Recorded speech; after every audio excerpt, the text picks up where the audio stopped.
নমস্কার, আমি অয়ন্তিকা আর আপনারা এই মুহূর্তে দেখছেন বাস্তব নিউজ। বিস্তারিত খবরটি জানতে সম্পূর্ণ ভিডিওটি দেখুন। ধন্যবাদ।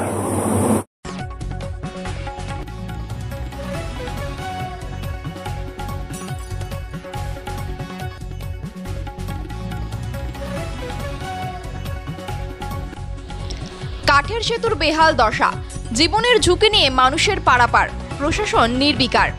দক্ষিণ ২৪ পরগনা জয়নগর ২ নম্বর ব্লক এবং ক্যানিং ও জয়নগর থানার মধ্যস্থ পিয়ালি খালের উপর গড়ে ওঠা কাঠের সেতুর বেহাল দশা। প্রশাসনকে জানিয়ে কোনো কাজ হচ্ছে না দাবি এলাকাবাসীর।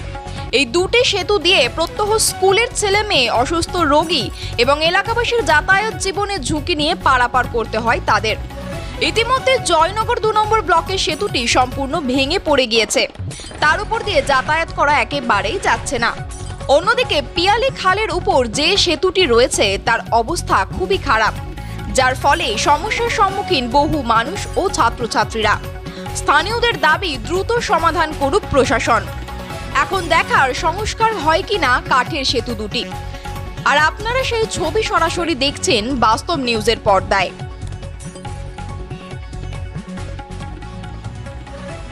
আমাদের ছোটবেলা থেকে এই 40টা বছর এইভাবে লোক যানবাহন করছে, অনেক লোকের পেরেশানি। ক্যানিং টু জয়নগর থানার মধ্যে যাতায়াতের মধ্যে ব্রিজটা অনেক বাইক বা কোনো রোগী মানে বহুত মুসিবতের মধ্যে যেতে আসতে হয়।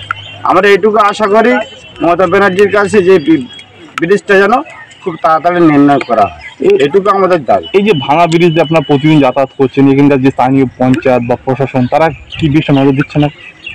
বিষয়টা হয়ে গেছে দুটো থানার মধ্যে পড়েছে ব্রিজটা, যার কারণে সাধারণ মানুষ বিপর্যয়ের মধ্যে আছে। মানে এই দুটো থানার মধ্যে এই ব্রিজটা রয়েছে বলে সেই জন্য করতে চাইছে না, সেই জন্য এই অবস্থা। মানে যদি ব্রিজটা কোনো একটা থানার মধ্যে থাকতো তাহলে ব্রিজটা হতো, যার কারণে সাধারণ মানুষ এইভাবে আমরা বিগত 40টা বছর, আমার এই 42 বছর বয়স চলছে ছোটবেলা থেকে। এই আজ হয়তো কাঠ আছে, আগে নৌকা ছিল, ডিঙি ছিল, এখন হয়তো আছে সে ব্রিজ হয়েও তার থেকে আরো বিপদ, নৌকার থেকে আরো বিপজ্জনক। আপনারা দেখতে পাচ্ছেন, আপনারা আরো ভালো করে দেখুন কি পরিস্থিতি। সেদিন করে দুটো বাইক পাল্টি খেয়ে মানাবাড়ি চলে গিয়েছে।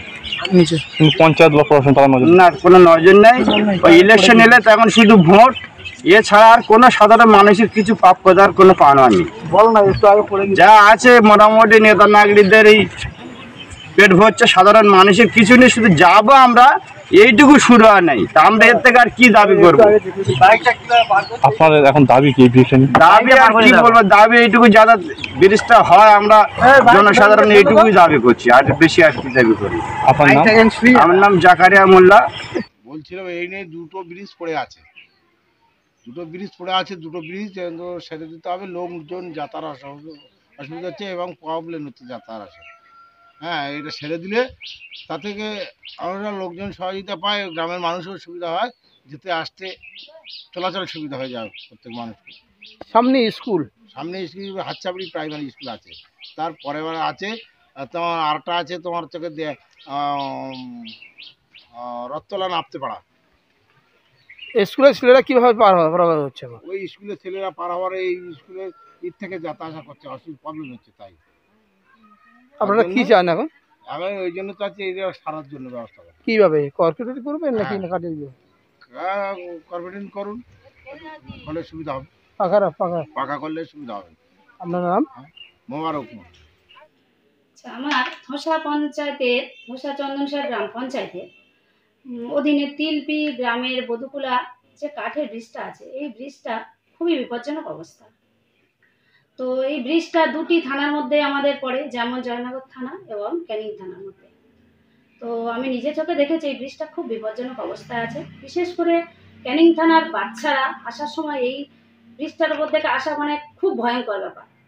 তো সেই জন্য আমি আমার বাড়িপুর পূর্বের বিধায়ক বিভাস সর্দার মহাশয় এবং আমার পঞ্চায়েত জয়নগর 1 নম্বর পঞ্চায়েত সমিতির সভাপতি ঋতুপর্ণা বিশ্বাস মহাশয় এবং আমার জেলা পরিষদ বনানী গায়েন দাস, এনার সাথে এই ব্রিজটার সম্বন্ধে একটু আলোচনা করব এবং যাতে এই ব্রিজটি কংক্রিটের হয় তার জন্য আমি ওনাদের কাছে আবেদন করব।